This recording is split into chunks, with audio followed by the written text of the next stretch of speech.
बताओ निश्चय से गाय स्वतंत्र है कि बंधी हुई है? घूम तो रही है, 1 मिनट नहीं बैठी, पूरे 24 घंटे घूमी, सब खाया पिया। आप कह रहे बंधी हुई है?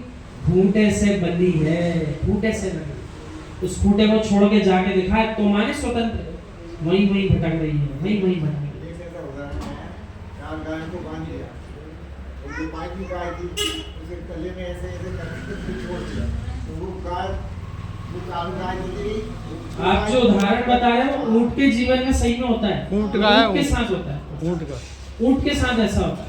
बहुत सारे ऊंट है, खूंटा एक है, एक रस्सी कम पड़ जाए तो कोई बात नहीं, तो मालिक होता है सारे ऊंट जितने बांध सकता था बांध देगा खूंटे से। 1-2 अगर ऊंट रह गए तो उनके सामने ऐसी रस्सी घुमा के दिखा देगा, और बांधी किसी को नहीं है, तब भी वो ऊंट उठ के कहीं नहीं जाएगा, पूरी रात्रि वहीं रहेगा। क्यों? जैसे सबको बांधा है ऐसे मैं भी इसी खूंटे से बंधा हुआ। इसी प्रकार सारे संसारी जीव भी जी रहे हैं, आप भी बंधे, बोले हम भी बंधे, बहुत आनंद आ रहा है, सब बंधे रहो। बिना खूंटे के बंधे। ज्ञानी जीव जानता है बंधने बांधने के लिए मैं ही जिम्मेदार था, मैंने स्वयं का खूंटा स्वयं से खोल दिया, अब मुझे बांध के रखने की योग्यता किसी के अंदर। उद्देक भले ही सबके आसपास रहा होगा, लेकिन वो बंधा किसी खूंटे से नहीं, ऐसे ही बनना पड़ेगा। लंबी रस्सी से बंधी गाय दूर तक घास जरूर खा रही है, लेकिन आगे बढ़ेगी तो झटका लगेगा, आना कहाँ पड़ेगा? उसी खूंटे पर आना पड़ेगा। जब उज्जैन में थे, शुद्धि को गए, वहां 2 टिटई पक्षी थे। टिटई पक्षी जो होता है वो खुले आकाश में अपने अंडे देता है, ग्रीष्म काल में तपन में खुले मैदान में। आप देखोगे ये क्यों घूम रहा है? आसपास घूमता रहेगा, सब जगह घूमकर आ जाएगा, परंतु बैठेगा अपने अंडे के ऊपर। जैसे टिटई पक्षी अपने अंडे के ऊपर निगरानी रखता है, पक्षी बैठकर सहेजता है, मछली दृष्टि रखती है, कछुआ ध्यान रखता है, अपने बच्चों की वृद्धि करते हैं, ऐसे ही तुम घर छोड़कर चल भी दिए और ध्यान रखा रहा, तो जैसे कछुआ अपने बच्चों की वृद्धि करता है, ऐसे ही तुम अपने कर्मों की वृद्धि करोगे। क्या कई लोग ऐसे नहीं है?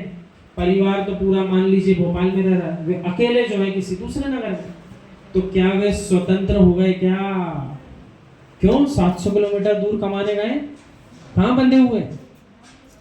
बंधे हैं मोह रूपी रस्सी से, इसी भोपाल के क्षेत्र से बंधे हुए, जहाँ पे उनका परिवार रहता है। सो ये मत समझना साथ रहेंगे तब तक ही बंधे हैं, भले ही साथ नहीं हो, लेकिन मोह नहीं छूटा तो बंधे ही हो। इसलिए मोह रूपी जो है ये ऐसी पिंजड़ा है अपने लिए, आखिरी तक जकड़ के रखता है। मोह क्या है? क्षीण मोह। गुण स्थान का नाम ही क्या रखा? क्षीण मोह। जिस समय पूरा मोह तुम्हारा क्षीण हो जाए तब कहेंगे कि आहा आनंद आ गया मुनिराज को। 12वां गुण स्थान। अब नीचे आने का काम नहीं है हमारा, अब हम नीचे कभी नहीं आएंगे, हमने मोह को पूरी तरह छोड़ दिया। सूक्ष्म मोह भी समाप्त हो गया, क्षीण मोह नाम है गुण स्थान। अब तो नियम से कह रहे हैं जैसे ही हमारा काल आएगा सो अनंत अवस्था प्रकटा लेंगे, हम अनंत अवस्था प्रकटा लेंगे। इस प्रकार से गाय की भांति लंबी रस्सी तेरे गले में आ गई और तू छोड़ नहीं पाया, खूंटे से ही तो बंधा है। सुख बढ़ गया या दुख बढ़ गया? पहले मात्र मझोली में मकान था, अब तेरा काम जबलपुर में भी चल रहा है, तो लोग आनंदित होते हैं। देखो रहते भोपाल में, यहाँ तो घर है हमारा, एक जबलपुर में बन रहा है, एक इंदौर में खरीद लिया, कितना आनंद आ रहा है बताने में। और उसको दूसरे हिसाब से, आगम के हिसाब से पढ़ के बताओ तो उसको दुख के साथ बताना पड़ेगा। एक मकान का आश्रय तो भोपाल में था, अब मुझे 2 नए मकानों का कर्माश्रय जारी हो चुका है। जिस क्षण उसको मैंने अपने नाम किया मेरा भावाश्रय प्रारंभ हो चुका है। ऐसा नहीं सोच पा रहा, ऐसा जीव विचार नहीं कर पा रहा। भैया ये मानकर चलना कि ये बेटे का है, तुम जहां रह रहे हो उतने में ही रहना, उतने ही राग में डूबना, दुनिया के राग में मत डूबना।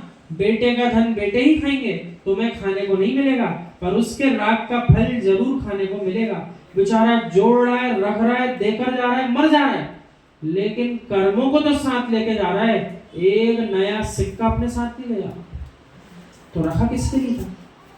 रखा तो उन पुण्यात्माओं के लिए था जिन्हें कुछ नहीं करना था। उनके पीछे इतना कर्माश्रय किया, इतना कर्माश्रय किया, सीधे नरक में जाकर के प्रवेश किया।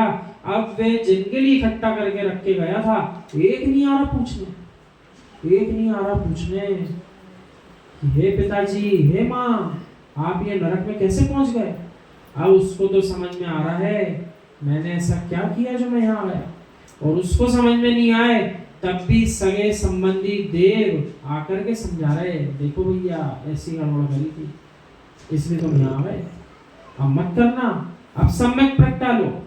तब उसको समझ में आ रहा कि मैंने कितनी बड़ी गड़बड़ करी। जब समझने का समय था तब मैं समझा नहीं, जोड़ने में लगा, और जिनके लिए जोड़ा तो एक भी नहीं आ रहे, देखने ही नहीं आ रहे, आएंगे कैसे, पता तो चले कहाँ गया जी।